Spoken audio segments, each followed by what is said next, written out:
welcome to Arcade Sunday. I don't necessarily have a proper video for you tonight, however I do have some interesting developments going on over here outside of the arcade, so let's go and have a look at those, shall we?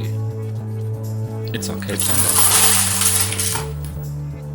If you are a avid watcher of Arcade Sunday, you will know that my driving cabinet or my racing cabinet kind of got eaten by a borer and is no longer usable, so I found some of the spares recently, and I put together a quick test rig on the side of my workbench.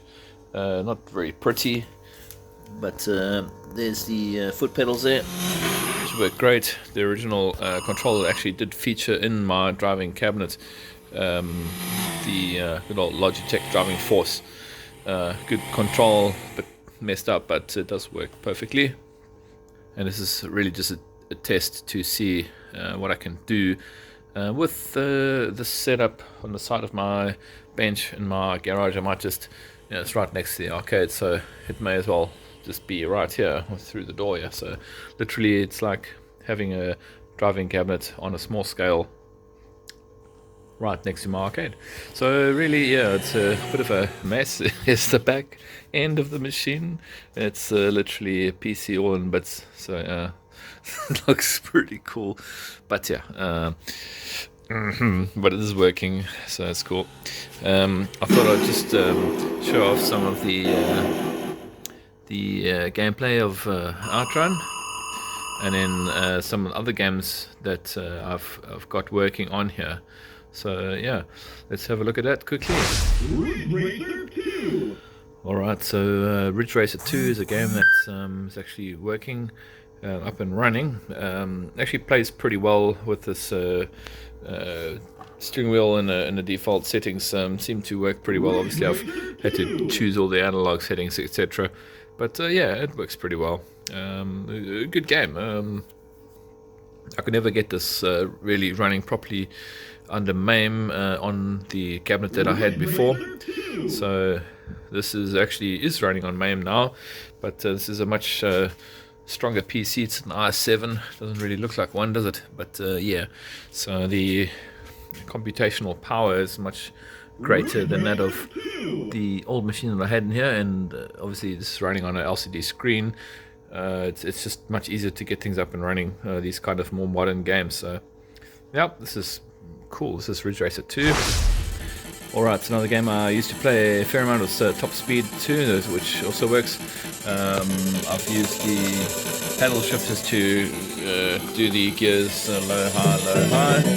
This version of MAME actually does have that feature where you can toggle or turn off toggle, which is actually a very nice feature, especially if you have a one flip gear lever from like the 80s where you have this like high or low. You can literally high or low with a single control. In this case it's basically emulated high-low switch, just using any keyboard input or joystick input as demonstrated here with my paddle shift. Very cool, very interesting.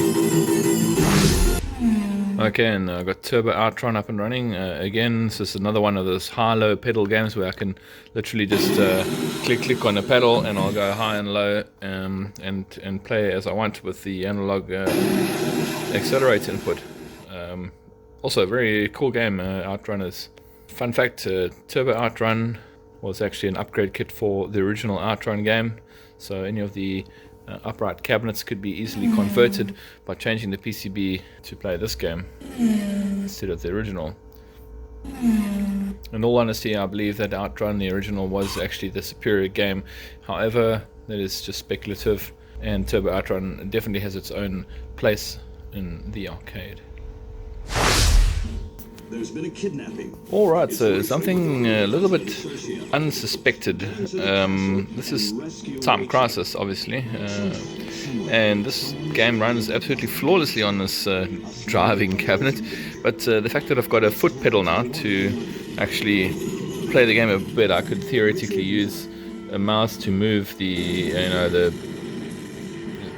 aiming reticle, and then press the foot pedal, like accelerate, to do the time crisis thing, you know, press pedal to attack. So this is actually a very cool side effect of having a pedal available for this cabinet. Well, I wouldn't call this a cabinet just yet, I would call this a whole pile of wires and rubbish. But anyway, it definitely is a nice game to have featured here, and it plays darn well. Alright, so I think to commemorate this game, I'm going to put this camera on a stand and play a bit of Outrun, the original game. Just for a bit of feeling of Outrun. I haven't played it for some time. I've actually been really wanting to play it for so long, and I didn't know how I was going to do it, but this is certainly a stopgap measure in order to play Outrun, and perhaps Daytona USA, etc. Top Speed, all those racing games, and now Time Crisis. Let's play some Outrun. Alright, so let's play one credit to see how it goes. I'm going to choose Magical Sound Shower. Yeah, ready? Right, so let's go. So just a casual game to commemorate this small achievement here. It's not really much of an achievement, it's really putting the things together to see whether this little project's going to be useful for me, or maybe I can build a small form factor racing cabinet one day. But for now it's just stuck on the edge of my garage bench. I know it's going to get in my way sooner than later, most likely, but for now it's okay. So cruising down the road in Outrun, gotta love this game. I know it's like from 1986 and the graphics are not so good, well, according to some people. I think the graphics are absolutely beautiful, but to think that the game this old is just so simple to play, I say the same thing over and over. The music is just amazing, and the game is just so fun, just so pure, simple game. It's lovely, and yeah, probably still one of my favorite driving games ever. And you can call me whatever you want, but it's a really, really fun game. Multiple endings, you know the story. So much depth and replayability. I'm soon going to be hopefully getting force feedback working, so that I can have some driving games with force feedback. A really, really nice effect, especially like Daytona USA. This as well has got great force feedback once it works. But we'll get to that sometime hopefully soon. Okay, let's go back into high. One thing I had to get used to was playing with a pedal shift as opposed to a high-low gear lever that I had on my cabinet. I've still got that lever, but obviously there's no space to put it on my workbench. So I just use the built-in pedals on the back of the wheel. It's strange because sometimes you turn like that, you have to remember that it's on the pedal, it's not in a fixed location, so it actually must be quite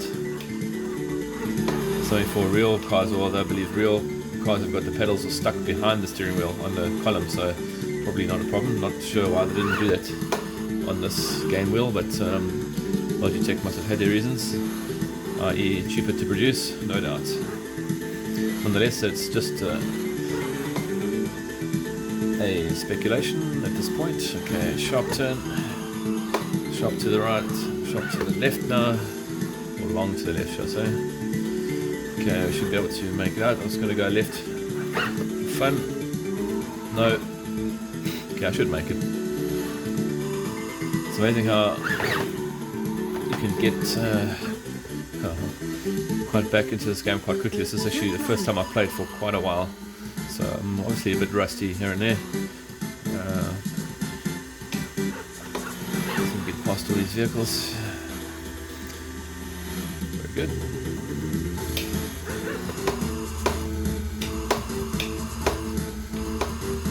Oh, okay.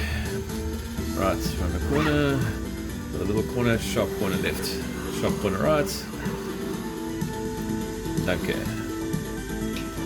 Oh, that's close. And between the two, yep, that's good. It's back up there. Oh no, darn it. Okay, so first crash of the game has actually just probably caused me to not make it to the end of the stage, unfortunately. But anyway, yeah, it's the first casual game for some time, so I'll definitely be playing this again and hopefully getting hopefully to the end of the stage at some point. So yeah, that is Outrun. I love this game, and I always will. But very soon there'll be a new video showing off another project on the same rig here involving Outrun, but something slightly different. So be sure to look out for that. And yeah, just like that, Arcade Sunday out. Cheers for now.